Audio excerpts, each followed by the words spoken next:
Hello, Assalamu alaikum, merhaba. Welcome back to another video. In recent video, we talk about the Turkey Diyanet Foundation Scholarship programs, which are for Imam Khatib High School, Bachelor's, Master's, and PhD. In this video, we are going to discuss about your most asked question, which is, what are they going to ask in interview?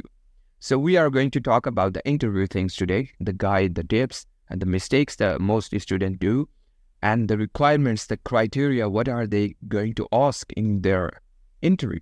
So in this video, we are going to discuss about the whole details on the interview topic for International Diyanet Foundation Scholarship programs. So before starting the video, make sure you don't skip any part and make sure you subscribe my channel for more information. Shira, are you ready? Are you really ready? So let's begin.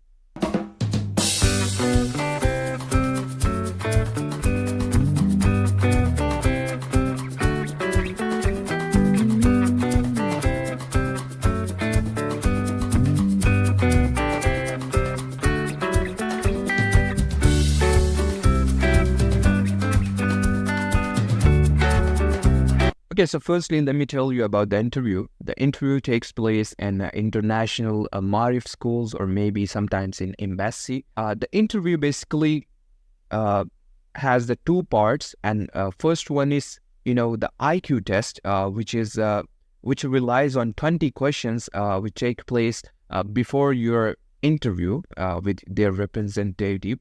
And firstly, you have to introduce yourself like me. My name is Ahmed. And I am from Pakistan. I am from Multan, and I am doing this, and I applied for this scholarship. Not go too much in the start. Just wait for them and then answer their questions, okay? So, firstly, the questions you are going to be asked, which are related to Turkey.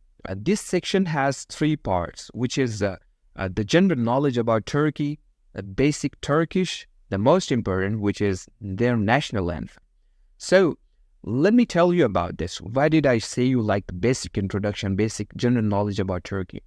When you enter the room, they ask you different type of questions. Most students do a mistake, which is when they ask you, why are you coming to Turkey? What do you know about Turkey? They just say the president of Turkey and the Istanbul.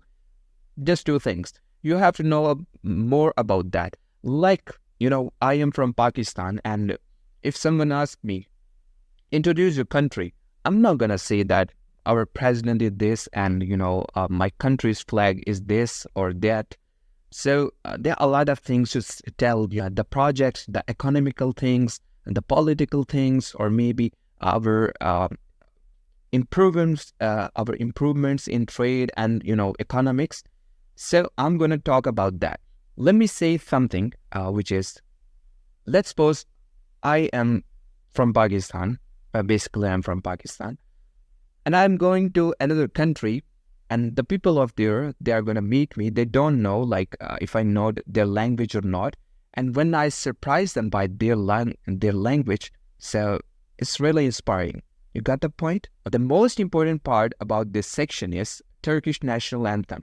The Turkish people are so patriotic. At the same time, they are so nationalist. Okay, so the national anthem thing is going to hype your, level. Okay, so next question is, why do you want to go to Turkey? So there are a lot of reasons, and the mistake the students do here is they just say that they are gonna go to Turkey for Istanbul or for the President Erdogan. So it's not all about that. Just be careful that you are going to get a scholarship, not to, going to Istanbul. Okay, you are going to go, you're going to visit the Istanbul, but you have the focus on your studies. Okay, so there are a lot of reasons. Education, the education is compatible with Europe, the Ottoman Empire and history, love and sincerity for Turkish people, ready to learn various cultures through this program, which is like the Imam Khatib High School program, and the bachelor's program relies on international community. Like they bring students from 57 countries. Can you imagine, bro? It's like, you are gonna connecting yourself with a global community, with the international community.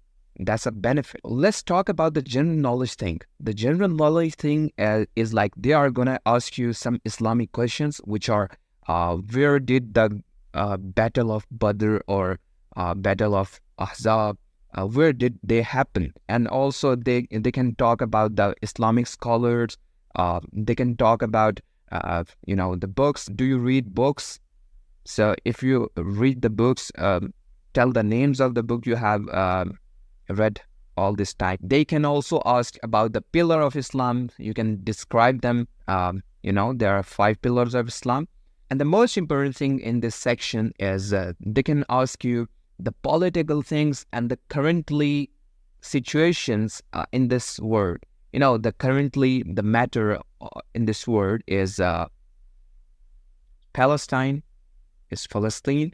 So they ask you a lot of questions about Palestine. They can ask you where does it take place. They can ask you about the Israel. What is your opinion on that? And there is also a question which is, what is your vision? You can tell about yourself, like what do you want to become in future, the doctor, the engineer. So you have to tell your vision to them, like what you're going to do if you become the doctor, if you get this scholarship and, continue your studies in Turkey. So the next question is, they probably ask you, are you going back to Pakistan after completing your studies or not? So if you say like, yeah, I'm going to Pakistan back, so it's going to be a good answer because they want you to go back to Pakistan. The scholarship, the foundation wants you to become a best person for this world, a best person for this ummah. It's the religious scholarship, as I told you. So that's why they want you to continue your studies here, complete your studies here, and then go back to Pakistan, your homeland, to serve the people of there. So these all the basic questions you are going to be asked. So prepare yourself, make dua for me because it's Ramadan, and take care of yourself. Allah Hafiz. Goodbye.